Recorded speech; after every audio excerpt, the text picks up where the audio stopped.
And we have the wonderful Mr. Stewart Pearce. So Stewart needs no introduction. He is one of the world's leading voice coaches. His most famous client, of course, was Princess Diana, and his most recent book was Diana, the Voice of Change. Stewart, so great that you could join us today. And this is the first in a series of topics called My Big Life Lesson. And you've had such a fascinating life. It's probably difficult for you to identify one particular one, but if you had to, what might that be? Well, I was thinking about this earlier today, and firstly, hi, thank you for inviting me. It's a lovely, always an honor to come into a conversation with you and to be public. So I say also hi to all those people on Facebook or whoever may be receiving this. It's wonderful to be here with you. And so thank you for joining us, and please spread the word. So back to your question. I've been thinking a lot about this essential principle that you're requesting, or the experience that has led me to what I'm about to share. And I have to say that it's been extraordinarily difficult to choose one thing, because after all, we are immensely complex beings, and our lives today, particularly through mediums like the one that we're using at the moment, are multidimensional, multifarious, multi-aspected, multi-facilitative. And so choosing one thing has been really, really interesting.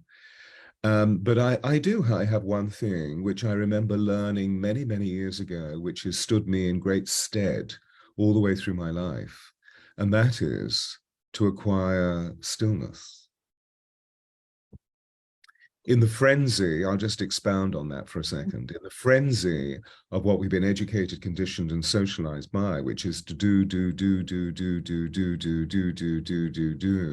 And when we consider that, most of the time we're not doing what we could be doing because they say so, whoever they may be. They could be voices in our head saying, who do you think you are? What are you doing that for? Why didn't you do it that way? Da, da, da. So most of the people that come to me, they're fixated with needing to tick the box. What do I need to do this? What I need to do this? And you know, what's interesting about our voices is that they're purely physical means that we use to communicate the way that we think and feel. So in order to do something about our voices, we need to be our voices, not do them, but be them. And what I mean by that is we need to attend to the physiology of the voice. We need to firstly access our breath, because breath is the core of all our lives. It's the very first independent action that we engage in as we shoot out of our mother's birth canals or are lifted from her womb. We breathe and the great roar of life. And of course, it's the final thing that we do. We breathe out and we pass into something called dying. My experience, having taught breath for over 50 years, is that most people are completely unaware of their breath. So if we can find our breath, we move into a profound level of stillness where we begin to really remember the value of what it is to be a human being, rather than to be fixated with what the human doingness is all about. In other words, really what I'm saying is that, of course, our lives are full of action, are full of doing, but most of us are so doing oriented that we forget about what it is to be, and particularly what it is to be still. So we feel we have to initiate, we feel we have to achieve this, we feel we have to tick the box, and we miss out on what it is to be still within, to observe, to reflect, to evaluate, and to remain in a position of detachment as we give the utmost of ourselves in relation to whatever conversation we're in, whether it's a conversation based on grace or a conversation that's based on sacred commerce. I'm sort of thinking of the two extremes in our lives. So for me, it was something that I discovered very early on in life, in the sense of the fact that I had a challenged childhood, not because of the social circumstances. The social circumstances were very, very extraordinary. I mean, I was very loved and very looked after. And I suppose many people would consider what I grew up in as being quite elite, because my father was a royal servant. So we lived in grace and favor in association with the royal family. And my father was in service virtually all his life, or certainly all his adult life. At the end of the war, he and Prince Philip were sort of rather like this. And I think Dad was in service for about 35 years before he passed early through a heart attack. However, As a child, I couldn't learn. I was profoundly dyslexic and experienced a state called synesthesia, which is a crossover of the senses. So I was seeing unusual phenomenon. I was seeing the supernatural world. I was seeing angels. I was seeing elementals. I was seeing force. And we were brought up in St. James's in London, which is an area that has at the center of it a palace that's been there since the 12th century. And, you know, we lived, I think for the first 8 years of my life, we had a large apartment that we were given by the Queen. And of course, if you're in an old building, there are many, many dead people walking around called ghosts. And I was seeing all this. And in my innocence, I thought everybody could see what I was seeing, you know, so evidently I was open to a multidimensional perspective of the universe. I talked about what I was seeing to find horror on people's faces, and particularly my teachers, my caregivers and caretakers. But I couldn't do the other stuff. I couldn't read. And I certainly couldn't do math. I did not understand what math was all about. So then, early 50s, you were beaten if you couldn't understand things.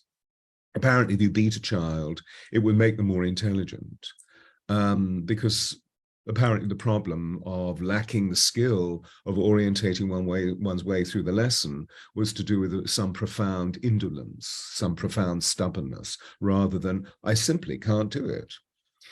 So I discovered by shutting up and moving into 2 years of self-mutism, where my brother, who's a year older, talked for me, he spoke for me rather, he was my code breaker, I discovered profound stillness. And suddenly all of the disturbance left because there was nothing for them to get disturbed about. I was just this silent child who watched and observed. So I became very powerfully aware of the way that my breath moved within me, because when you're still, you magnetically sink deep into what we call center, the center of our beings. We become more integrated. I ceased the frantic trying to do what they wanted me to do and became a human being, which allowed me to see who was true and who was false, because I could see their energy as well as the perpetration of their behaviors. And when I started to speak again, I was so in flow that I had to sing. So I started singing or humming. And my mother said, well, she was so relieved. And my mother was saintly and unconditional love, unconditional love, unconditional love, unconditional love. It was really the male world that I had a problem with because they just wanted to beat me up, including Dad, who was very, very worried and very concerned and very frightened of what he saw before him. This is my child, you know, because he was a good doer. And my mother was extraordinary. And she said, I feel Stewart should be in a church choir. And I thought, yes, because I thought they looked so beautiful, these little boys in these white ruffs and white surplices. But also I loved music. And so to cut a long story short, there I was with a missal or a hymnal in front of me, just copying the other boys. And hey, I had a voice. But suddenly I started reading, because the duration of the note in relation to the wave of the breath meant that the words underneath the note in the missal dropped into, because I was just copying the boys, the image of the word dropped into because I was in flow. And then I realized, well, a couple of years later in my early teens, I realized that the way why I couldn't read initially was because I was being taught the cat sat on the mat, and there is nothing staccato about me. Everything is about flow. And so guess what? All my life I've been teaching flow and how flow arises from stillness. So when I received my first big commission, as I transited, I'm leaping forward in the chronology of my life, I transited from being an actor into being a voice coach at the end of the 70s and the early 80s. And the way it came about was I was about to make a movie in the United States, and it was my big break, and I was going to become the greatest actor of the 20th century. But as I was moving from New York, where I'd been for about 2 years working, to Los Angeles, where we were making the movie, the telephone rang. And of course, we didn't have cell phones in the late 70s. It was an old Bakelite telephone, those really heavy white telephones. And it was my brother saying, "What are you doing?" And I said, "Well, you know what I'm doing. I'm going to become the greatest actor of the 20th century." And he said, "I think you need to know something. Mum's got terminal cancer. She's only got 3 months to live. What are you going to do about it?" So I let the movie go in short, in brevity, and came back to the United States. I nursed her for a year, then she went. And so the whole of my career shifted because I lost my agent, lost my manager, was in breach of contract with 20th Century Fox. And in the middle of all of that mourning, when my darling mother passed, the telephone rang and everything went into slow motion, I remember. And here was a remarkable woman that I'd worked with for about 3 years at the Royal Shakespeare Company, who was the voice director of the Royal Shakespeare Company, who was one of the world's leading voice coaches. Her name was Cicely Berry. So when we hear the voice of Patrick Stewart or Ian McKelland or Judi Dench, or they worked with Cis, we called her Cis. She was an extraordinary human being, passed very aged last year. Amazing, amazing human being who mentored me. Anyway, so here she was saying, "What are you doing?" And I said, "Well, I'm not doing anything. I'm being this." She said, "What are you going to do?" And I said, "I don't know." So she said, "Well, for God's sake, come and teach for me. There's something about your voice. And there's this woman I want you to go and work with. She's just taken over the Tory party." And I said, "But why don't you know?" Because for me, that was a great honor. "Why don't you?" "Well, she's a diehard. She's a Tory, and I'm a socialist." You know, Cis was a diehard Democrat, and here was Margaret Thatcher.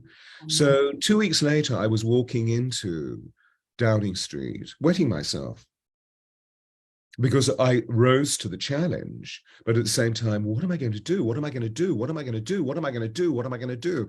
And I was met by a gracious, kind, vastly intelligent woman called Margaret Thatcher, 1980. And instead of doing something, I sat in stillness and listened to what she wanted. And the stillness grounded me.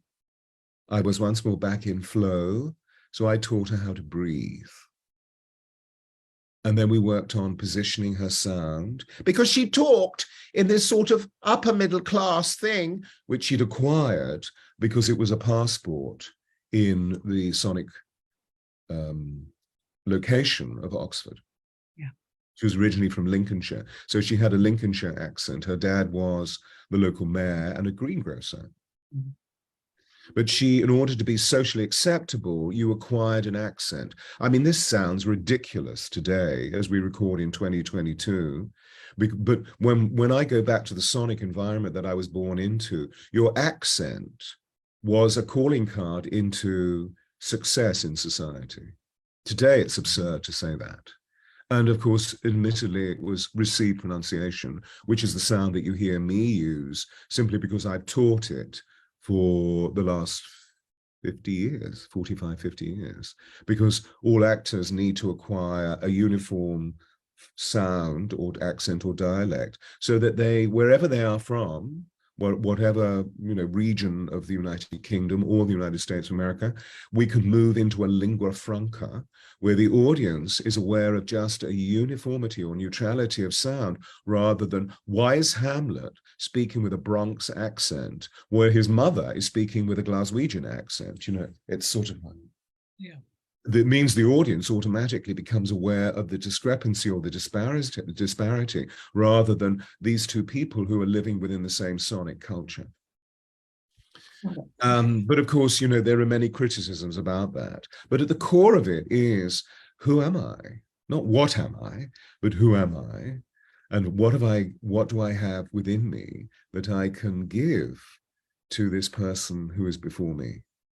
Whether it be a friend, a passerby in the street, or a client, a child, a lover, a parent, what can I give? What do I have that is generous enough within my soul to give to this person?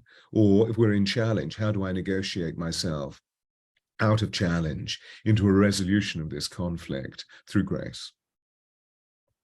Gosh, Stuart, I love all of that. And I had no idea that you had that extraordinary experience when you were a child of becoming silent, choosing to be silent for 2 years. I had no idea.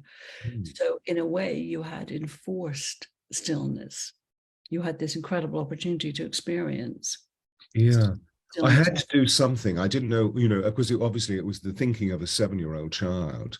So it was a feeling of a 7-year-old child. But it was largely to do with the fact that I produced so much animosity in my teachers who got angry. In other words, they were frightened and they didn't know what to do. So they thought that their anger would enforce me to learn, you know, but I mean, you know, I'm very stubborn. So it just was a state, you know, so evidently it was a state of consciousness.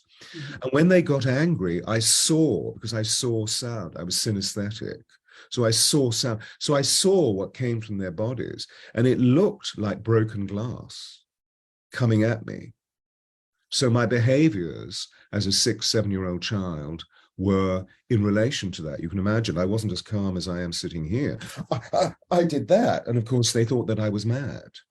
So I was taken off to a psychiatric hospital, which we called then a loony bin.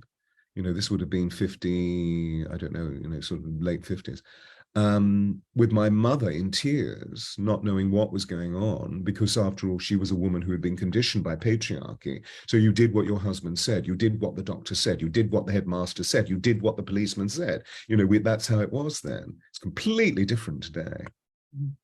Unfortunately, I had a guardian angel, because as we walked into the psychiatric hospital, there was a pediatrician, a wonderful woman, who looked at me and took me through a few tests and said, this child is not mad, this child is hypersensitive.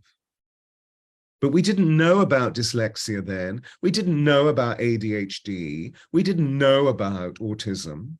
I was obviously borderline autistic because I had a level of consciousness, which I still have. It's different because now I'm 70, but you know, I still access the world in a multidimensional way.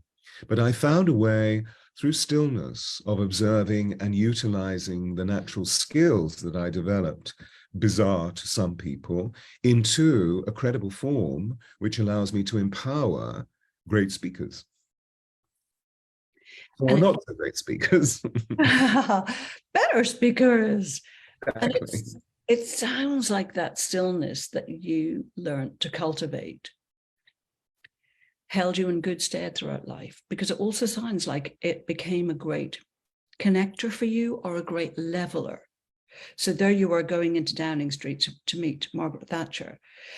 Anyone could have felt overwhelmed and intimidated. And it sounds like you did momentarily, but then you dropped into a place of stillness, and you came from a place of, how can I help this person? How can I help this person experience stillness? Is that accurate, Stewart? Yeah, because you see, we human beings are hardwired for connection. Yeah. The question is, how do we connect?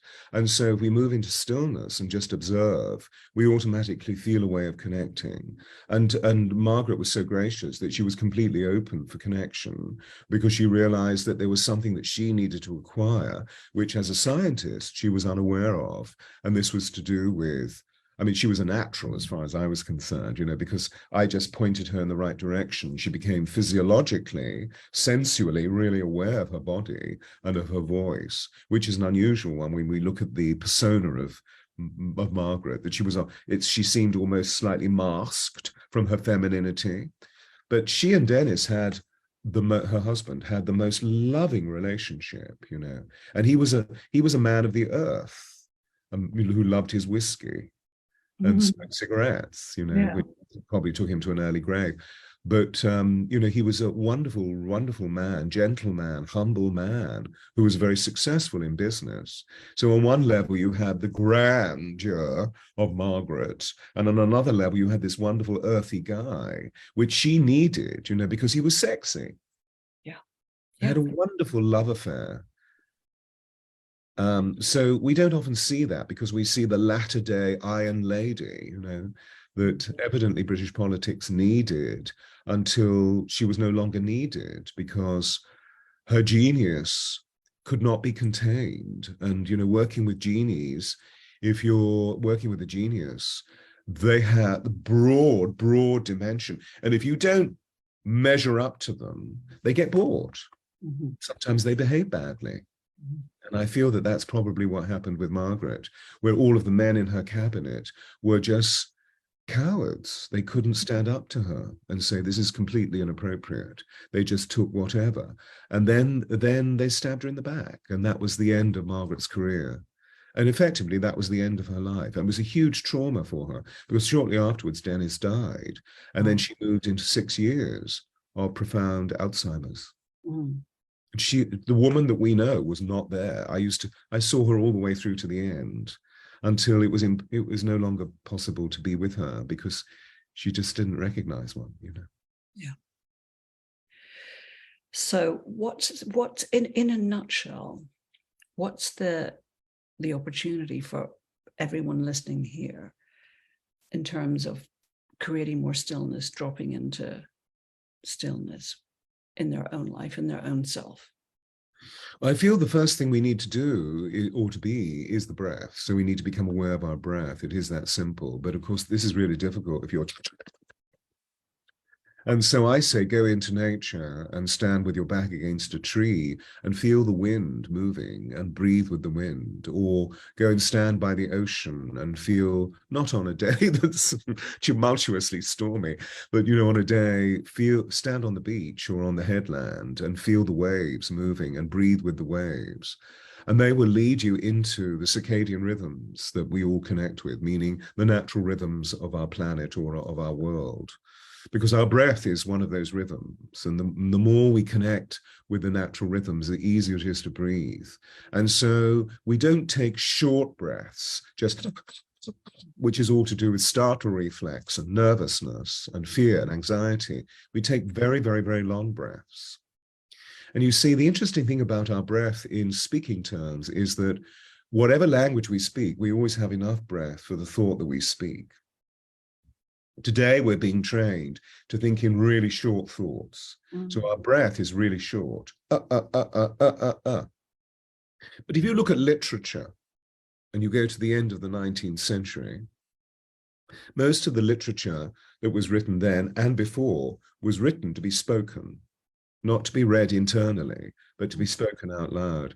So if you look at Dickens, which would have been spoken after dinner or whenever, you know, or for the family as an entertainment, because there was no radio and no internet and no TV, you can see that the thoughts are not this long, but that long.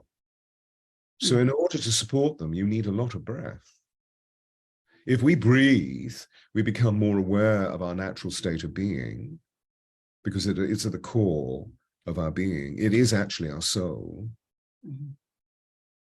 To breathe in is called inspiration. You know, the whole breath thing is respiration. To breathe in is to inspire. To breathe out is to expire, just as a library book expires.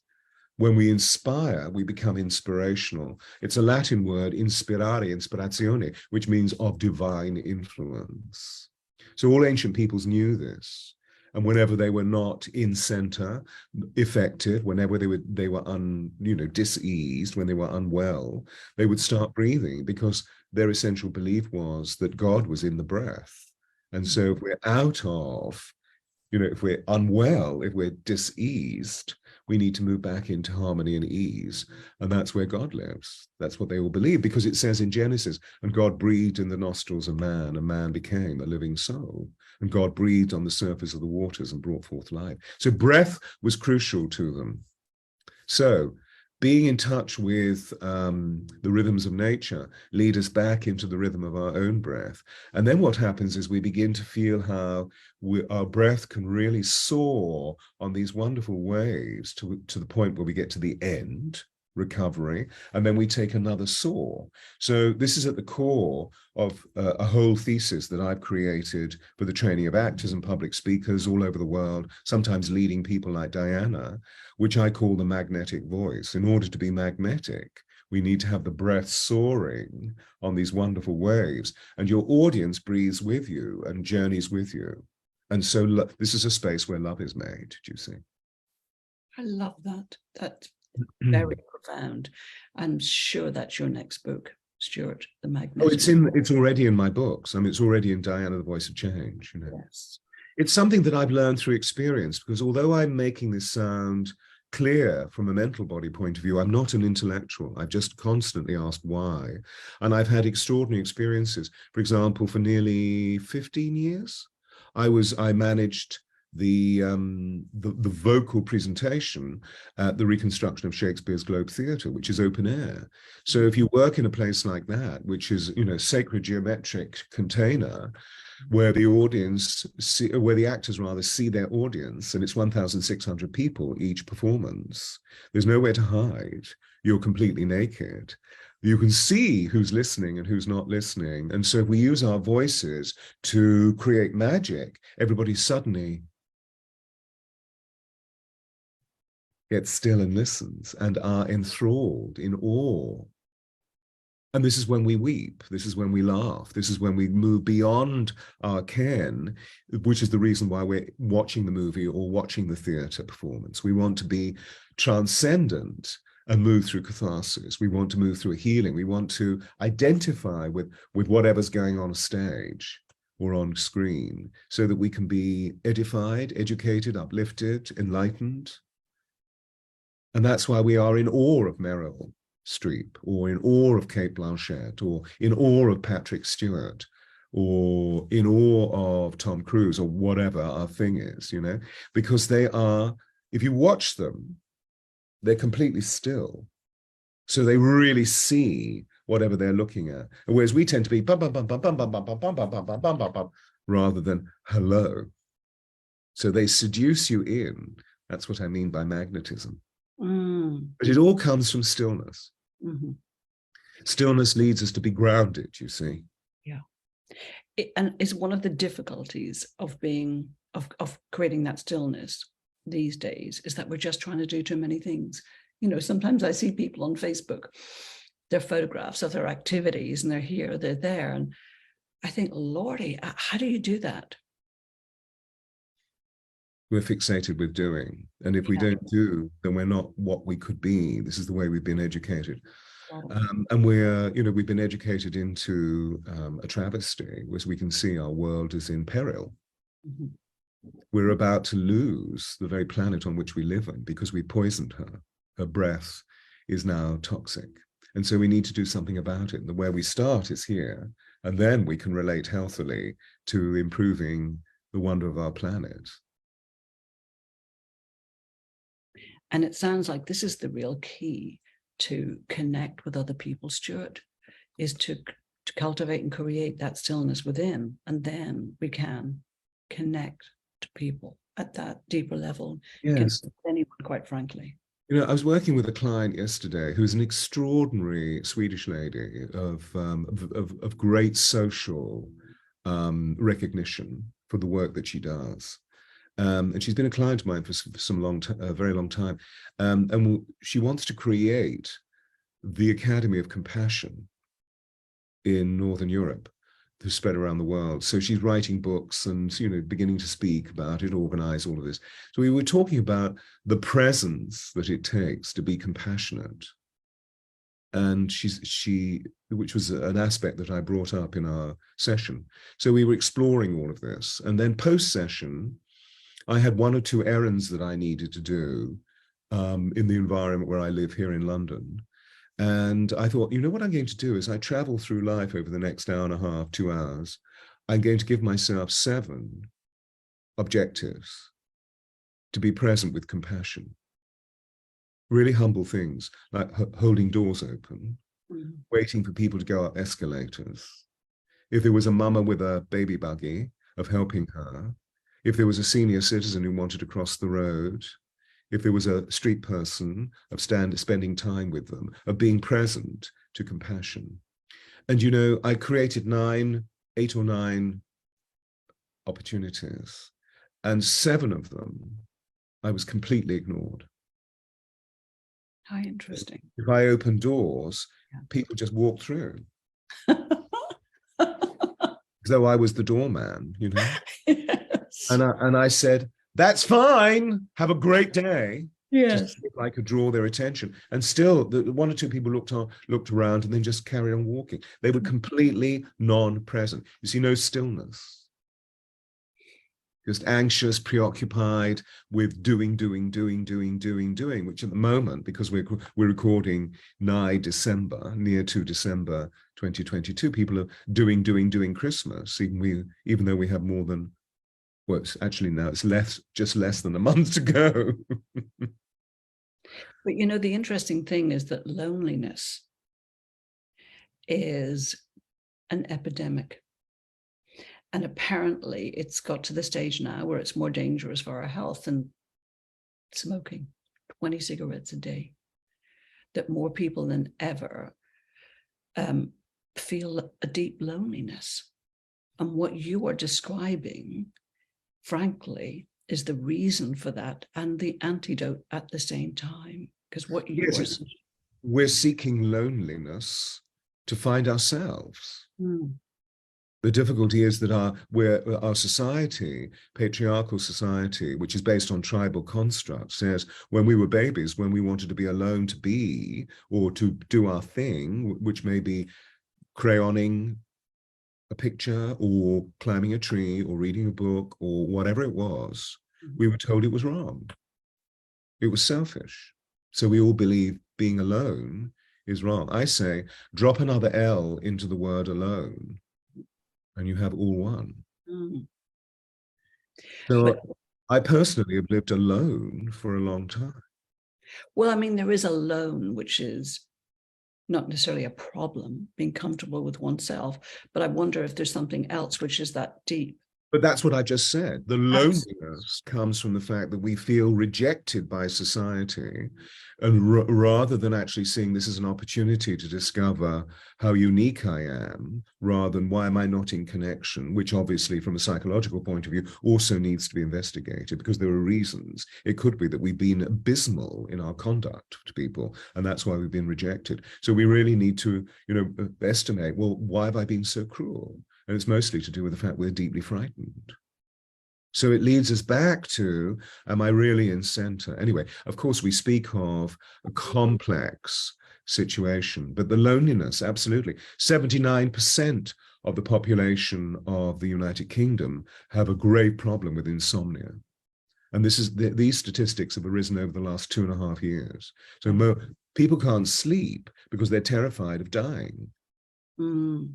Because Wow. COVID has been with us. Well, and the fear that was generated in the past 2.5 years. Yeah. Absolutely. And I think that loneliness is also from people just not connecting with each other. So in the way that you just described, where you were out there to connect with people. Well, we're hardwired for connection. Yeah. When you look at babies, they're always looking for play. And one of the ways we can play by ourselves, and young ones will play by themselves. They'll go into a being mode.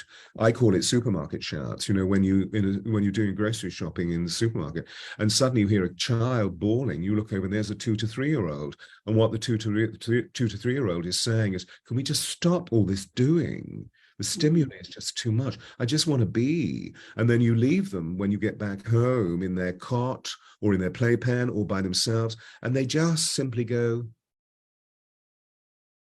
into stillness. Do you see? It's the way we recover, the way we process. Because in the stillness lies the divine.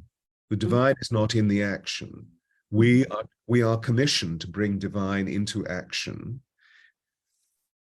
But most people are completely unaware of it. Am I doing this as beautifully, as excellently, as wonderfully as I can? Am I really fulfilling my purpose, which is not to be a good teacher or a good mother? That's all what. It's who am I? I'm here to optimize my creativity full of love and joy and to live the greatest and the grandest vision of me. But I'm not going to do that by robbing a bank or raping somebody. That's not. I mean, I'm thinking of extreme measures there. So forgive me if that sounds a little bit inappropriate. But it's about, no, I'm going to try and be as good as I possibly can at what I have. And as a result, I've discovered, because obviously, as you can imagine from what the story I've told you, I spent the first 11 years of my life being told I was nothing and always be nothing. And something inside me thought, am I really nothing? I think I'm something, this little boy. And then as I went to high school, which was also a big challenge because I couldn't read, but people kept on saying, but there's something about your voice. In other words, something about my voice. There's something about me. There's something about my voice. And my voice broke when I was 11. So the voice that you hear me using was sort of relatively there then. There's something about your voice. And hey, I've become one of the world's leading voice coaches, and I make recordings and people say, oh my God, your voice, your voice, your voice, your voice, your voice, blah, blah, blah. But, you know, it all started by me being told that I was nothing. And I feel that those wounds are what leads us into trying to find out who we are, which is what the phenomenon of loneliness is, that we feel so disenfranchised from the cruelty, from the dispassion, from the darkness of the trauma, that we try to find ourselves. Because if we move into great stillness, if you go into all the major religions or into indigenous tribes people, they always talk about the profundity of stillness, because when you are still, you meet the maker. He, she is there. You meet the spirit. Stewart, do you meditate? 3 times a day. Ah, that's so interesting. We will not be able to get through the next 10 years if we don't meditate. Yeah. We have to prepare our neurology, because this is frightening out there. This is anxious making. We're in the middle of beginning a world recession. We have an energy crisis of unprecedented proportions. We are emerging out of a global pandemic. People forget this. Look at our central organisms, our central governing principles. They're all in chaos. This makes us frightened and anxious, because we're unplugging from an old system that no longer works to create a new system, a brave new world. Come and join us. That's what I'm doing. But but it's frightening, because how do I pay the bills? How do I pay the bills? How am I going to pay the electricity bills? So if we get still and breathe, and I chant, I sound, we cease the anxiety and we come back to who we truly are. And that's when the magic happens. I agree entirely. Yeah. Honestly, I don't know how people get through the day without meditating. Sometimes I wake up and I think, gosh, I really should get on with doing things and making things happen. And I think, no, I just can't. Well, again, you see, it's the functioning of the doer. So that's really why I'm saying stillness is the key into recognizing, why am I just doing? And let's just be. And then you see, we move into thrive because we're in flow rather than strive. Yeah. And therefore, we completely reorganize. There's no gain without pain. Yes. And also what we're doing is going through our day and going through our life from a place of peace rather than a place of fear. Because sometimes I'd speak to people and they are so locked in fear, and I almost can't reach them. And the decisions that they're making, I can see, and they're hardly breathing, obviously. And the decisions they're making are going to keep them trapped into more fear, because what they're really saying is, I will feel better if I get that contract. As soon as that money comes through, I'm going to feel okay and life will be better. And they are barely breathing. And of course, you and I both know, because we teach the power of manifestation, we know that that manifestation doesn't occur because the manifestation is based on what's happening right now. Are you really dreaming how wonderful you're going to feel right now when you receive the gift of that money? So we have to start right now. Yeah. And what we've discovered is that feeling is the language of the soul. So if we're feeling good, we're feeling free, if we're feeling happy, we're feeling safe, if we're feeling secure. You know, the word secure in Latin means self-cure. Oh. We've used it, we've been taught, no, the only way to be secure is to be in something on the outside of us. Do you have a good relationship with the government? Do you have a good relationship with your tax person? Do you have a good relationship with your father? Good relationship with your boss? Good relationship? Are you feeling secure? This will make you secure. And now we're realizing that's not true. Or usually money. When I have enough money in the bank, when I've got enough money in my savings account, Oh, when yes. I've got that paid, then I'll breathe. Waiting to be Literally financially secure. Yeah. And so, yeah, I mean, it's a huge quandary for many of us, because we live in scarcity consciousness. Yeah. We don't live in abundance consciousness. And I don't mean, oh, I've got 5 credit cards, let me go and spend all, to their hilt. I'm not talking about that. I'm talking about am I feeling good? That's where abundance lies. So all of the successful people that I work with, and I'm now in a position with my career where I can choose who I work with, because a lot of people come, but I don't accept everybody, and they're all people in the public eye, whatever.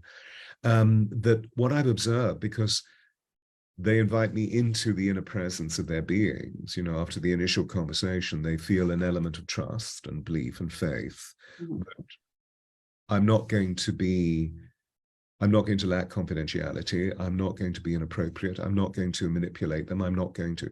So they trust, and therefore they allow you into the inner frequency of their lives. And I see the reason why they're successful is because they just look for joy, joy, joy, joy, joy, joy, joy. They do what they love. So for me, success means sustainable joy. I love that. Yeah, I love that. And it's not dependent on these outside circumstances occurring if and when, because that's a terrifying way to live. That's a really terrifying way to live. And it's a challenge for all of us now, is to choose not to live like that, where our inner peace is dependent on a bill being paid or money coming in, all of that external stuff. I'm just looking at some of our comments here. Thank you so much. Yes, Eliza is saying absolutely stay busy. Everyone's motto. Stay busy. Yeah. Oh, I see. We're looking at that as not necessarily being a positive. No, indeed, absolutely. That's not advice from someone. Yeah. Stay busy, stay busy, stay busy. And also, you ask somebody how they are, and they often say, oh my gosh, so busy, so busy. And that's like a badge of honor. So busy. Haven't got time to breathe. Haven't got time to breathe. Yeah. Beautiful. Stewart, thank you so much. This has been amazing. Amazing. Eliza was just wondering how long you meditate for. It depends on how I feel. It's the quality of the experience rather than the quantity. Yeah. And for me, I espouse what I've just been speaking. So for me, I'm very passionate about what I do, and then I suddenly feel tired. So I know that I'm holding tension. And whenever I have a massage, and my masseur always says, oh, you're so tense here, So I lie down and I breathe and I chant. Or I sit up and I breathe and I chant. And I'm doing it thrice a day. Yeah. Well, our neuroscientists say that if we actually can concentrate on a particular physical activity for 21 minutes, we rearrange all the neurotransmitters in our neurology throughout our whole body. So I do work, I love numbers, not because I understood them as a child, but I'm really, really married to the essence of the vibration of number. So I work as a numerologist, that all numbers have vibration. And so 21 for me is really important. In numerological terms, 2 and 1 is 3, and 3 is the number behind all manifestation. And it seems that that's what my life is all about, as a creator, as a manifestor, as an expressor, as an artist. It's all about manifestation. And as we all know, the ancient adage, what is it? All good things happen in threes. Yes. How interesting. So Father, Son, and Holy Ghost, Shakti, Shiva, and Vishnu, weight, space, and time, past, present, and future, etc., etc., etc. In marriage, Two, two is a possibility, three is a crowd. It's Yeah. Bless you. Thank you for this Thank you opportunity. so much. Thank you. It's been honestly an absolute pleasure, and not what I expected at all, but absolutely fascinating, wonderful. And I've taken so much from this myself, to be honest. Is there anything that you want to say just in closing, Stewart? I send you love. Oh, thank you. And because we're nearing the end of this year, happy, happy, happy end of year. Happy Christmas, happy New Year. And 2023, from our astrological perspective, is going to be an easier ride than the last 3 years, because all of this has been brought about by our interaction with some extraordinary phenomena in the heavens. Yeah, and let's extend that good wishes to everyone listening, and everyone listening on the replay, sending you all love, and namaste to you, Stewart. Thank you so much. Honestly, absolute pleasure. Have a lovely day. Thank you, my love. All the best to you. Happy Christmas. Yeah, thank you. Much Take love. care. Bye-bye. Thank you, my love. Bye.